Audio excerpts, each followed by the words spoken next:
कोशिश करती है, तभी उसे अपने पीछे किसी की इमेज फ्रीज के डोर में नजर आती है। घबराकर वो पीछे मुड़कर देखती है, लेकिन उसे अपने पीछे कोई नजर नहीं आता।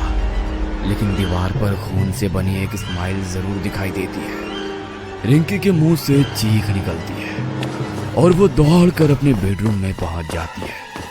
रिंकी की सांसें उखड़ रही थी।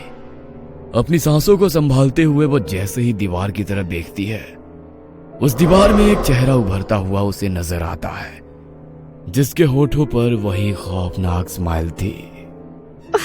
मेरा दिमाग खेल रहा है मेरे साथ। ये सब मेरा वहम है, कुछ नहीं है यहाँ। I think I need injection. Rinki बेचैन होकर अपनी इमरजेंसी किट ढूंढने लगती है। तभी उसे अपने पीछे अनुज इंजेक्शन हाथ में लिए खड़ा दिखाई देता है।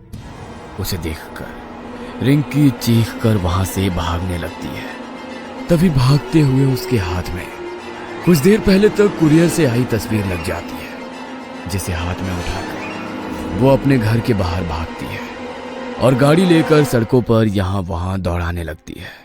अचानक उसे कुछ सूझता है और वो गाड़ी अनुज के घर की तरफ ले लेती है। आप अर्जुन की पत्नी हैं, कुछ बता सकती हैं वो अचानक ये सब कैसे करने लगा?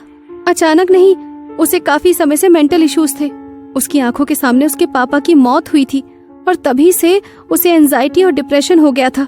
काफी ट्रीटमेंट कराया, तब जाकर वो ठीक हुआ, लेकिन फिर अचानक उसकी बीमारी बढ़ गई। एक्चुअली अर्जुन कॉलेज में प्रोफेसर थे। उसके एक स्टूडेंट ने उनके सामने ही सुसाइड कर लिया था और तभी से उसके साथ फिर से ये सब शुरू हो गया। स्टूडेंट का नाम क्या था? आदित्य ठाकुर। रिंकी किसी तरह उस आदित्य का पता लगाती है तो उसे पता चलता है कि जो चौथी फोटो उसके पास कोरियर से आई है वो आदित्य की ही है। आदित्य के बारे में कुछ और चौंकाने वाली बातें सामने आई थी और वो ये थी कि अनुज की ही तरह आदित्य भी पहले डिप्रेशन और मानसिक बीमारियों से सफर कर चुका है।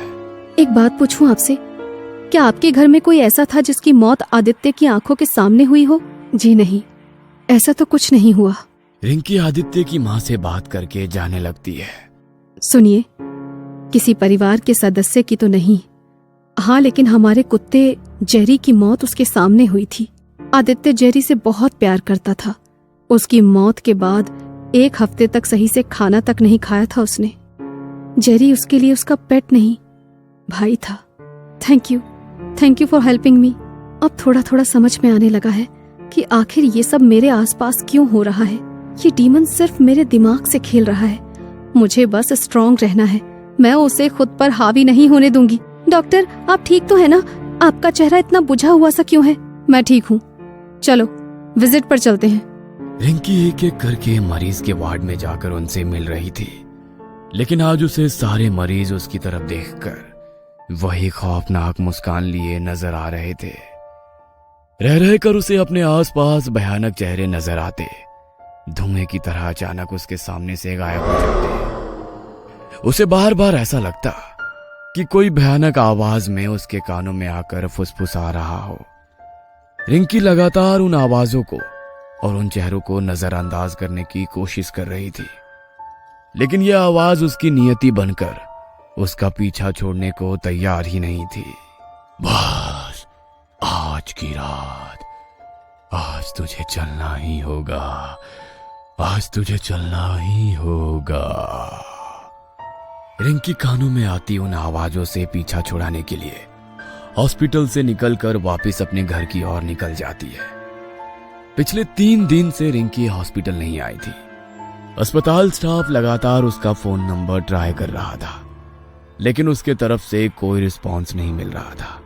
अंत में उसके कॉलीग पुलिस स्टेशन में फोन करते हैं और उसके फ्लैट पर जाकर ताला तोड़कर घर के अंदर घुस जाते हैं। अंदर का दृश्य बहुत ही भयानक था। रिंकी खून से लथपथ जमीन पर पड़ी हुई थी। पास ही में एक चाकू दिखाई दे रहा था। पूरा घर अंदर से अच्छी तरह लॉक था। उसके बाद भी उसके कमरे का सामान बुरी तरह तीतर बितर नजर आ रहा था। कुछ ही दूरी पर टेबल पर रिंकी के हाथ से लिखा एक लेटर रखा हुआ था। इंस्पेक्टर वो लेटर उठाकर पढ़ना शुरू कर देता है। इस चैन में सारे वही लोग मारे गए हैं जिन्हें पहले से कोई ना कोई मानसिक बीमारी रही है। हमारी कमजोरी का फायदा उठाकर हमारे कमजोर मन पर इस डीमन ने कब्जा कर लिया है। इतने बड़े हॉस्पिटल में अर्जुन ने मेरे सामने अपनी जान दी, क्योंकि सिर्फ मैं ही थी जिसके पास्ट में कुछ ऐसा हुआ था जिसने मेरे दिमाग पर गहरा असर किया था। उस समय अर्जुन के शरीर पर उस राक्षस ने कब्जा कर लिया था।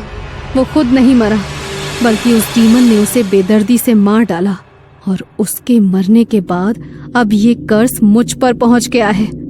वो बार बार मुझे आकर वार्निंग दे रहा है कि मेरे पास भी बहुत कम समय बचा हुआ है। अतीत में जो कुछ मैंने देखा उसके कारण मैं पहले ही मेंटली वीक हूँ। पिछले 2 दिन से जो कुछ भी मेरे साथ हो रहा है उस पर कोई यकीन नहीं करेगा, लेकिन सच यही है कि आदित्य से ये कर्स अर्जुन तक पहुंचा, और अब अर्जुन से मुझ तक। अब वो डीमन मेरे आसपास अपना शिकार ढूंढ रहा है।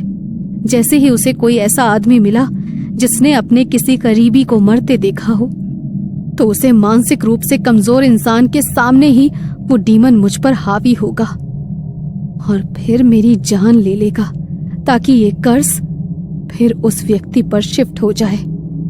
ये उस राक्षस की गंदी चाल है। इस तरह से तो ये चैन कभी नहीं टूटेगी।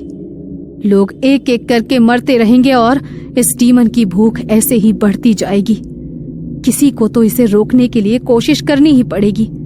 मैंने बहुत सोचा और मुझे ये समझ में आया कि अंत में ये डीमन अपने शिकार को मारकर अपने साथ ले जाता है। अगर उसके मुझे मारने के पहले मैं खुद अपने आप को मार डालूं तो शायद ये श्राप खत्म हो जाएगा। मेरा अंत निश्चित है।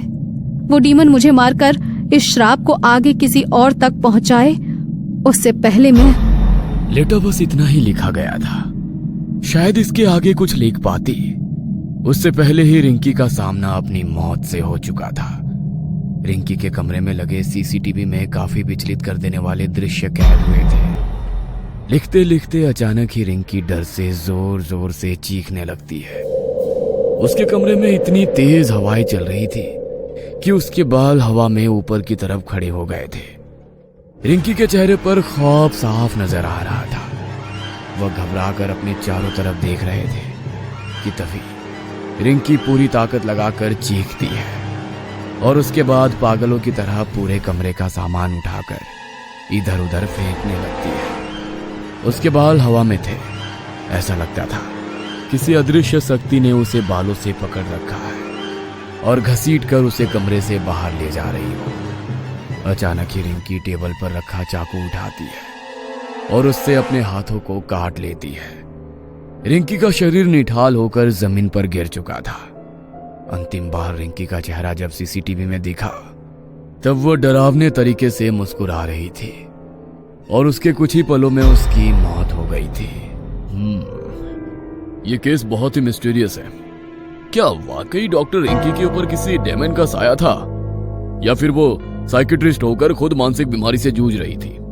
रिंकी की मौत अपने पीछे कई सारे सवाल छोड़ गई थी, लेकिन अब देखना यह था कि क्या वाकई श्राप का अंत हो चुका है या डेमन ने अपना अगला शिकार ढूंढ लिया है। ये कहानी आपको अच्छी लगी हो तो हमें सब्सक्राइब करें